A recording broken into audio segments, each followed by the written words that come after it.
The Republicans are continuing their attack against the working families of our country with one of the most destructive budgets in American history. And I know the American people today, for very good reasons, are preoccupied with the horror of what happened in Las Vegas, and people are horrified by what has happened in Puerto Rico. But I would beg of the American people, please pay attention to the budget proposal and the so-called tax reform ideas brought by the Republican leadership here in the Senate as well as in the House. This proposal would cause devastating economic pain for tens of millions of Americans by, on one hand, giving incredibly large tax breaks for the wealthiest people in the country, while at the same time making it harder for our children to get a decent education, harder for the families of this country to get the health care they need, harder for families to literally put food on the table, harder to protect our environment, and harder for the elderly to live their retirement years with dignity. Mr. President, this is the Robin Hood proposal in reverse, the Robin Hood principle in reverse. Instead of taking from the rich to help the poor, this proposal makes massive cuts in programs desperately needed by the middle class and working families of our country, precisely to give unbelievably large tax breaks to the people on top, the people who least need those tax breaks. Mr. President, at a time of massive income and wealth inequality, where we have more inequality today than at any time since the 1920s, and more inequality than almost any major country on earth, where the very, very rich are becoming much richer. We have 40 million people living in poverty, and tens of millions of middle-class families are going nowhere in a hurry. This Republican budget, according to the Tax Policy Center, at the end of 10 years would provide 80% of the tax benefits to the top 1%. Right now, today, the very rich are doing phenomenally well. Everybody understands that. Middle class is shrinking. But according to the Nonpartisan Tax Policy Center, by the end of the decade, nearly 80% of the tax benefits of the Republican plan would go to the top 1%. Under this plan, this Republican plan, the top 1/10 of 1%, this is the richest of the rich, would receive a tax break of over $1 million a year. At a time when so many of our families are struggling to put food on the table, struggling to figure out how they're going to send their kids to college, struggling about how they're going to afford to pay for child care, we have a Republican tax proposal which provides trillions of dollars in tax breaks to the richest people in this country. Mr. President, this is a budget which would increase the federal deficit by $1.5 trillion over the next decade. Now, we have heard here on the Senate floor my Republican friends talking about how worried they are about the $20 trillion national debt we have, how high the deficits are. This proposal, designed to give tax breaks to the wealthiest people in this country, would increase the federal deficit by $1.5 trillion over the next decade. And by the way, that is a conservative estimate. There are those who, in fact, think the deficit would go up a lot more than that. This is a Republican proposal which eliminates the estate tax. Now, what is the estate tax? Republicans name it the death tax. But let us be clear, about what this tax is and who benefits from it. Despite Republican efforts trying to find farmers or ranchers who would benefit from it, this is not legislation designed to help farmers or ranchers.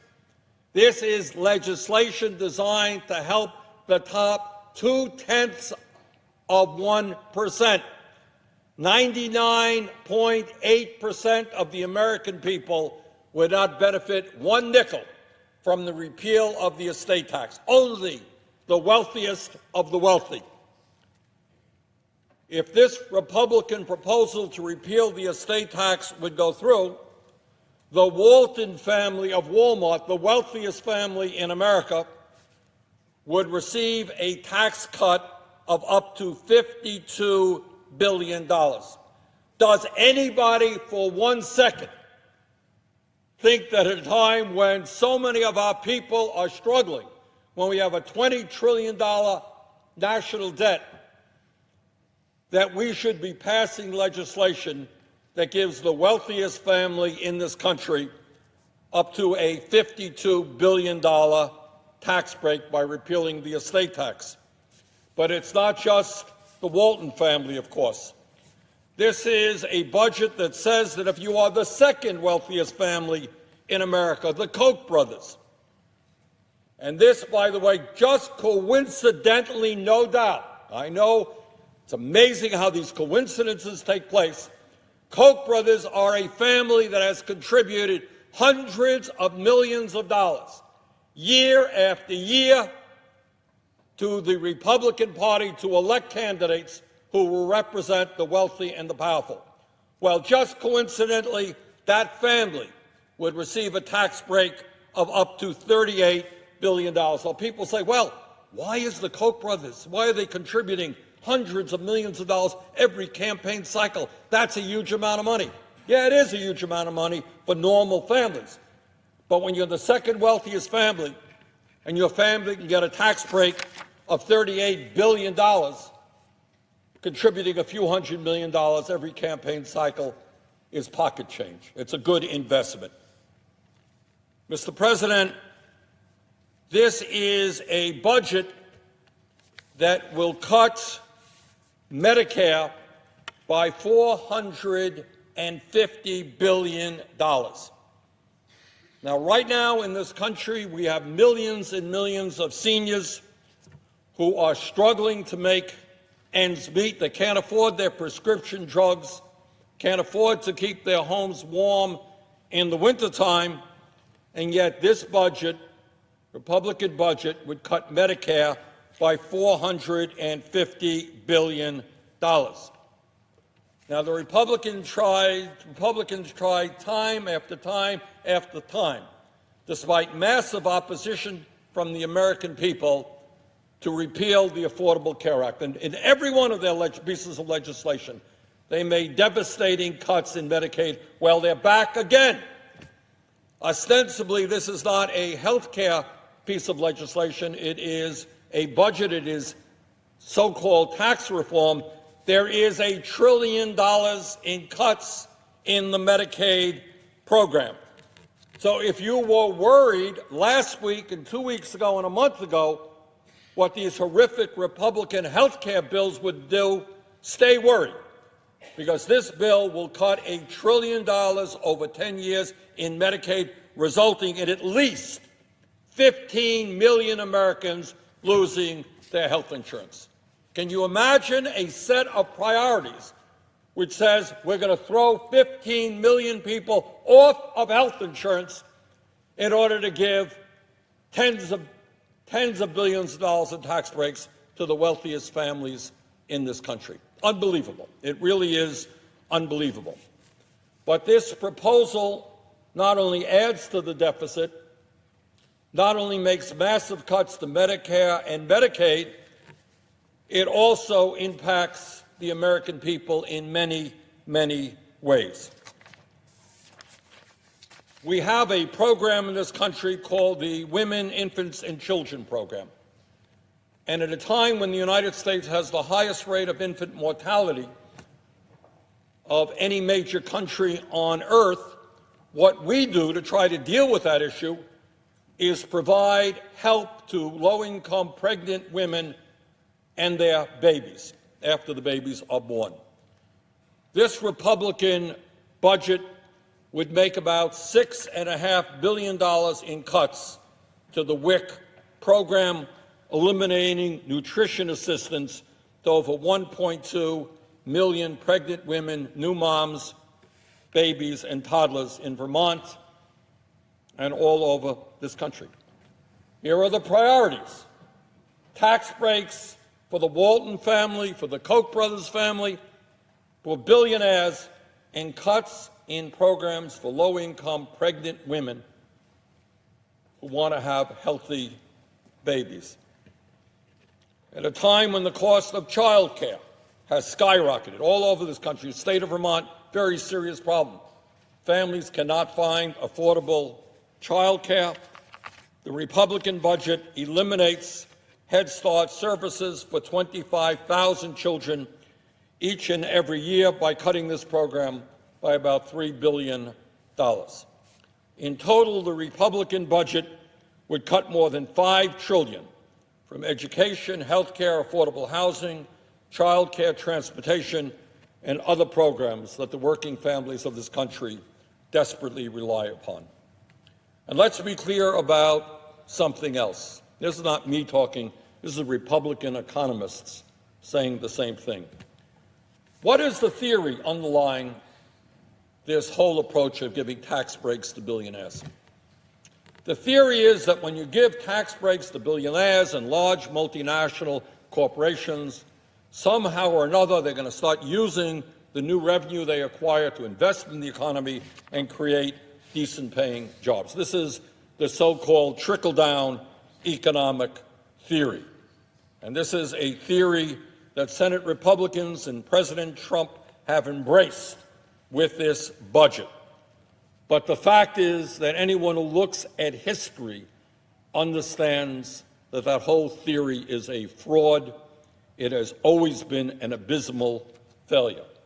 Since Ronald Reagan and George W. Bush slashed taxes on the wealthy and deregulated Wall Street, trillions of dollars in wealth have been redistributed from the middle class and working families to a handful of millionaires and billionaires. That's what trickle-down economics results in: transfer of wealth from the middle class to the people on top, and that is exactly what this Republican proposal will do. Mr. President, today we have more wealth and inequality than at any time since the 1920s. Unbelievably, the top 1/10 now owns almost as much wealth as the bottom 90%. This budget would make a very bad situation worse, and it would increase the level of wealth inequality in America today. As the ranking member of the Budget Committee, I intend to do everything that I can to oppose this absurd set of priorities. And when I do that, I am speaking for the vast majority of the American people. Poll after poll after poll tells us that the American people do not think that billionaires need more tax breaks. Poll after poll after poll tells us that the American people do not agree with the Republican leadership when they want to throw millions of people off of the health insurance that they have. This is a budget not for the American people. This is a budget not for economic growth.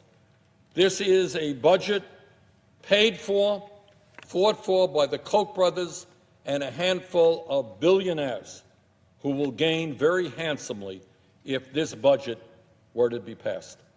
And I would remind my Republican colleagues, and this is not a very radical idea, that we were elected to the United States Senate not just to represent a handful of billionaires. We were represented to the United States Senate to do our best for the middle class and working families of our country. This should not be legislation designed as payback for hundreds of millions of dollars in campaign contributions. We need to pass legislation that protects the interests of the working families and the middle class and lower income people.